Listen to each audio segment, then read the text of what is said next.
Hi, my name is Caitlin Camp, and this is my manager interview. I did my interview with Jennifer Jo Cobb, who is the owner and operator of Jennifer Jo Cobb Racing, which is located in Kansas City, Kansas, and due to that, we had to do our interview via email. She's a NASCAR driver for both the NASCAR Camping World Truck Series as well as the Nationwide Series, and she also in 2011 launched Driven to Honor, which is a nonprofit which helps homeless veteran women. I asked her a couple questions which I'm going to go through with you. Just go through her responses. One of the questions I asked her was, what got you into the sport? Which she responded, my dad started racing when I was 3 years old. I pretty much attended races weekly during the season since I was 2 weeks old. It's in my blood. And then the next question I asked was, what drew you to the business side of the sport industry? But she responded, watching my dad race and struggling with finances and then seeing others have big sponsors, I became determined to figure out the business side. I did well in school and loved marketing, sales, and journalism, so studying business and media seemed natural. And I felt like this was really important to point out that both her answers dictated how important her dad played in her getting into sport, and especially racing specifically for her. And I think that shows how important it is to find your passions and to work in a field you love, because it's going to be up and down days, and there are definitely going to be harder days, so you need to make sure that the field you're working in is something you care about, because if not, those low days are going to feel extra low, and those high days aren't going to feel as high. So I think that's a very important thing to point out. Another question that I asked her was, how did you get your foot into the door of the industry? But she responded, I paid my dues. I raced at grassroots level for 10 years before entering the national arena. I sought mentors and kept everything my dad taught me close to hand. And then asked, what are some other people working in the business that relate to sports management, and why are they essential to running your business?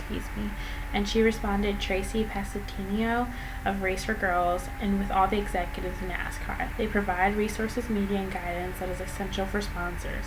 And I feel like this is very important to point out the idea of networking and creating contacts that can help provide knowledge that you may not have on topics that will arise throughout your experiences and with you growing as a professional. Having these mentors who have experience and have gone through what you're going through, it's really useful to have them around, whether it's getting you a job or providing you feedback or giving you knowledge and skills that you don't have that can help you further and grow. It's a very important thing to do. And then I asked, what is it like being a woman in a male-dominated industry? But she responded, it can be tough because being different means everything you do stands out, but it can also be an advantage with sponsors setting records, etc. So it's good so I take the good with the bad and to consider it neutral. And I feel like that's also really a good ideology, that the thing that makes you different can actually be your biggest selling point, and that you should take that and use that as a strength instead of looking at it as a weakness. And with her being a woman, that can attract so many sponsors, that has her breaking records. She can say, I'm the first woman to do this, or I'm the first woman to ever finish this well in a race. So that's awesome to be able to have that opportunity. And though she does get that stigma of being a woman racer, she does get to use that somewhat to her advantage, so that's pretty cool. I asked her, what is one of the biggest struggles about the sport business industry? Which she responds, finances. In our industry, you're only as fast as your race car or truck, so if you can't afford the expensive engine, you're at a disadvantage no matter how good of a driver you are. Another question I asked what would you tell someone trying to enter the business? Which she responded, be tough and persistent, which I think is, again, going back to that idea of finding something you're passionate about. If it's something you care about, you'll go through those rough days, you'll go through the fire to get to the other side, because it's something that you really care about and it's something that means something to you. Where if you're in a job where it doesn't, it's not going to seem worth it to go through those bad days, and you're going to probably give up early on. I asked her, have you ever worked in any other jobs in the sport management field before you owned your own business? Which she responded, no. And though she looked out in her experiences, and she's not saying she hasn't worked any other jobs, just not in the sport management field, though she lucked out, I don't think many people get that lucky. I think that with sport management, you're probably going to end up working a lot in fields that you didn't really expect yourself to work in. You may be set on being a sport agent and find yourself working in finances, or set on doing marketing and find yourself doing operations or event planning. So I think it's really important of just being open and going in and just gaining that experience, and again gaining those networks, because though you may be in one place, knowing these people and gaining these experiences, they might be opening the doors you need to get to a higher position in the actual field that you want to work. I asked, how did other experiences and jobs prepare you for this position? Which she responded, I worked in marketing for a dog racing track, and I learned customer relations. I worked for an advertising agency that taught me about writing proposals and artwork. I sold office supplies, which taught me about selling in organizations. Just about every job can teach you something. And I think that is key nowadays.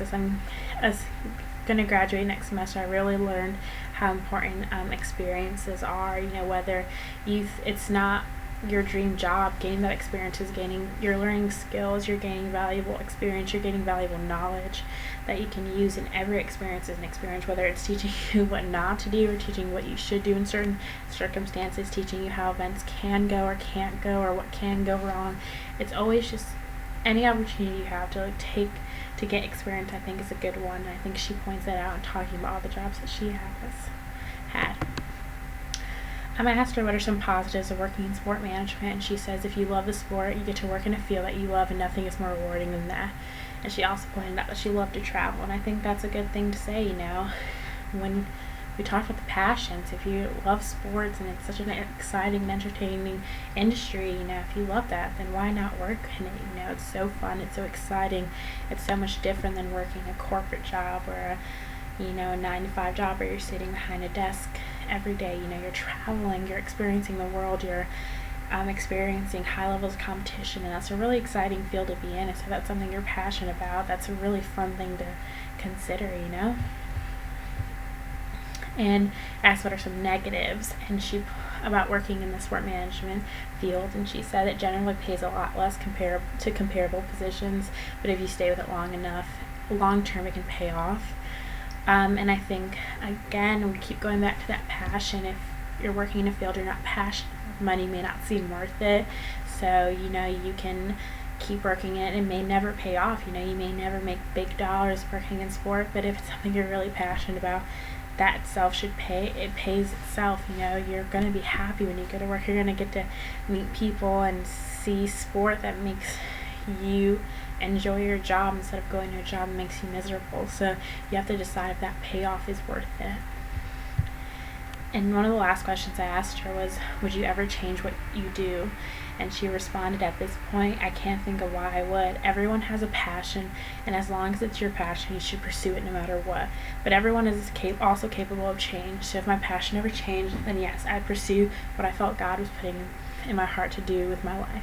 And I feel like that is a wonderful place to leave off, because at this point in your college career, you might feel like you know exactly what it is you want to do, and going through your classes and going through life and your experiences, and in the work field especially, you may be exposed to something and be like, this is not what I want to do. I want to do something completely different. I think it's very awesome, comfortable to know that other people experience that, and it's going to be okay if you decide, I want to do sport programming instead of risk management or instead of finance, and just to honestly just follow your heart and just do what makes you happy. And I think that's a great message to take away from this interview. So I want to thank you for watching my video, and I hope you have a wonderful day.